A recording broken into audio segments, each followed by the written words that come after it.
On a global note, the International Monetary Fund projects that global public debt will exceed $100 trillion for the first time in 2023.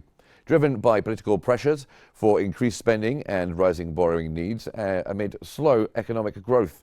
The IMF's latest fiscal monitor report estimates that global public debt will reach 93% of global GDP by the end of 2024 and could approach 100% by 2030.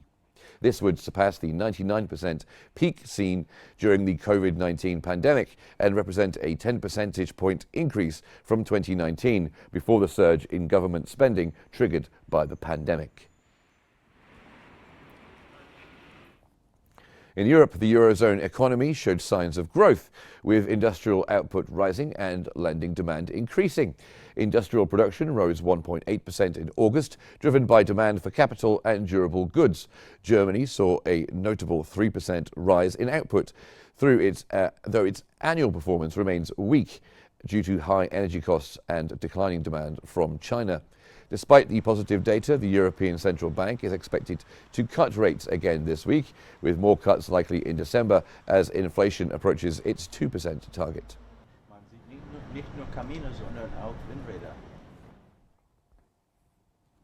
The United Kingdom announced imposing sanctions on Israeli settler organizations for sponsoring violence against Palestinian communities in the West Bank. The government called on Israel to stop settler expansion on Palestinian land. It clarified that the sanctions target 7 settler outposts or organizations involved in facilitating, inciting, promoting, or providing support for activity that amounts to a serious abuse of the human rights of Palestinians.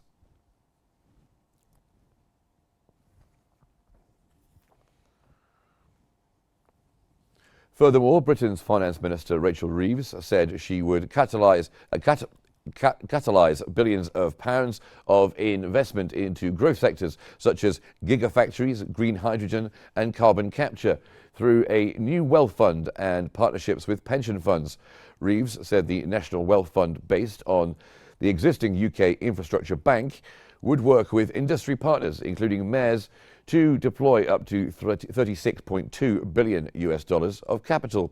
Reeves also announced a new partnership that could boost pension fund investment in UK companies. Through the National Wealth Task Force, led by Mark Carney. Today, we are creating the National Wealth Fund and making it... Staying in the UK, as wage growth, including bonuses, has slowed to its weakest rate in over 2 years. For the first 3 months to August, average weekly earnings increased by 4.9% compared to the same period last year, in line with market expectations. This marks the slowest growth since June 2022.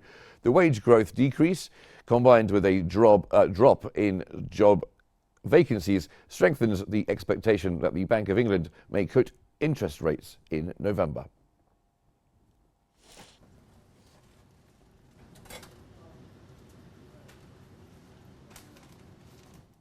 According to data released by the Federal Statistics Office, Germany's wholesale prices fell by 1.6% in September compared with the same month in 2023.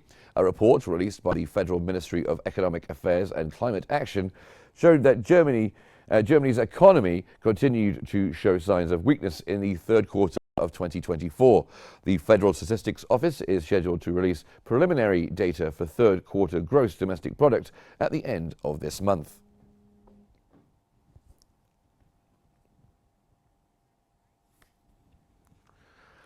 French consumer prices fell more than expected in September, according to INSEE, which revised the annual consumer price index to 1.4%. Eurozone inflation in France, the second largest economy in the bloc, dropped to its lowest level since early 2021, down from 2.2% in August. Price growth across the Eurozone has remained above the European Central Bank's target for an extended period, driven by rising energy costs, supply chain disruptions post-pandemic, corporate price hikes, and extensive fiscal support.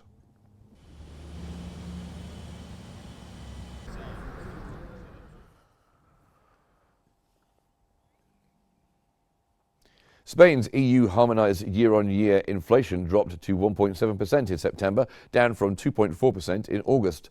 According to final data released by the National Statistics Institute, core inflation, which includes volatile fresh food and energy prices, stood at 2.4% for the 12 months to September, a decline from 2.7% in the previous month. National consumer prices in Spain also fell to 1.5% in the year to September, down from 2.3% in August.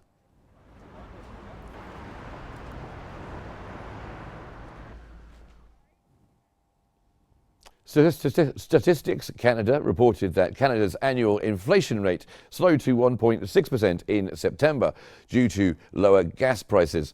This is below Bank of Canada's 2% target. Statistics Canada also said that the yearly price pressures are now at their lowest levels since February 2021.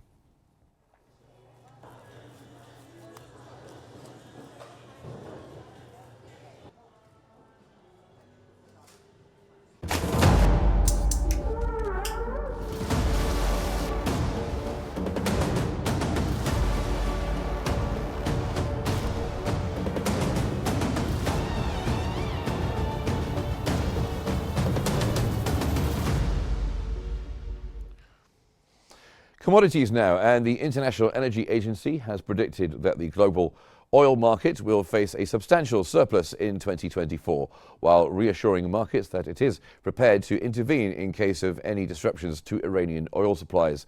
The agency reported that the world oil demand will rise by 860,000 barrels per day this year, down 40,000 barrels per day from the previous forecast. For the next year, the agency sees an expansion of 1 million barrels per day, about 50,000 barrels per day higher than expected last month.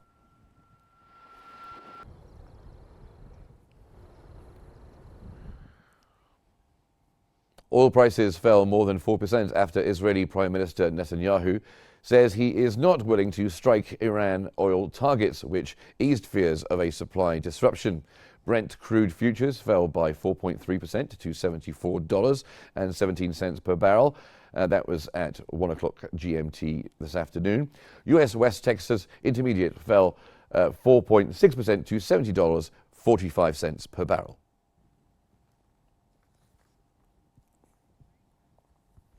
Gold prices held steady amid the one-week highs recorded in the last session. Spot gold was steady at $2,652 and 72 cents per ounce. That was at 11 o'clock GMT. U.S. gold futures rose 0.1% to $2,669.20 per ounce.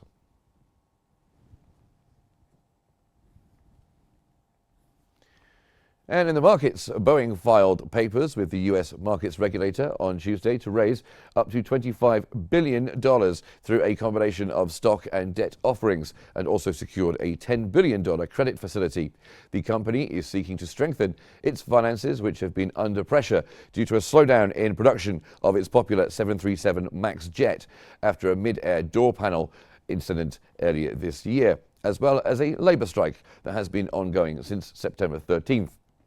While the exact timing and amount to be raised through this stock offering remains unclear, analysts estimate Boeing may need to raise between $10 billion and $15 billion to maintain its credit ratings, which are currently just one level above junk status.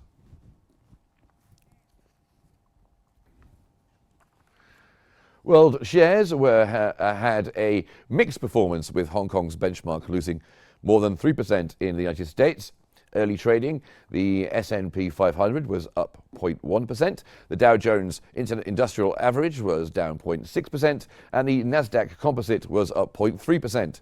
In Europe, Germany's DAX gained 0.3%, the CAC 40 in Paris dropped 0.7%, and Britain's FTSE 100 lost 0.5%. In the Asian markets, Shanghai Composite index lost 2.5%, while the Hang Seng fell 4.4%. The Nikkei 225 index traded 0.8% higher, and the Kospi gained 0.4%.